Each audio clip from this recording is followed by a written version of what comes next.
આગળ સમાચારમાં વાત કરીએ તો પ્રાંતિજમાં ગઈકાલ રાત્રે જૂથ વચ્ચે અથડામણ થયો હતો તેનો મામલો સામે આવ્યો છે। તો સમાચાર સામે આવ્યા છે મહત્વપૂર્ણ વીએચપી અને બજરંગ દળના કાર્યકરો રોડ પર ઉતર્યા છે। તો પ્રાંતિજ બજાર બંધ કરાવવા કાર્યકરો નીકળ્યા છે। જય શ્રી રામના નારા સાથે બજાર બંધ કરાવવા નીકળ્યા છે। વેપારીઓને સમજાવવા પ્રયત્ન કરી રહ્યા છે। તો પ્રાંતિજમાં ગત રાત્રે થયેલ જૂથ અથડામણનો મામલો જેમાં વીએચપી અને બજરંગ દળના કાર્યકરો રોડ પર ઉતર્યા છે। તો પ્રાંતિજ બજાર બંધ કરવા કાર્યકરો નીકળ્યા છે। જય શ્રી રામના નારા સાથે બજાર બંધ કરવા કાર્યકરો નીકળ્યા છે। તો વેપારીઓને સમજાવવાનો પ્રયાસ કરી રહ્યા છે। આ સીધા દ્રશ્યો સામે આવ્યા છે। વીએચપી અને બજરંગ દળના કાર્યકરો રોડ પર ઉતર્યા છે।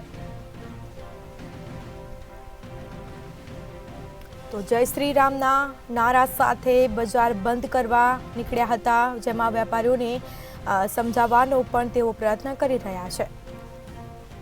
તો પ્રાંતિજમાં ગત રાત્રિએ થયેલ જૂથ અથડામણનો મામલો સામે આવ્યો છે।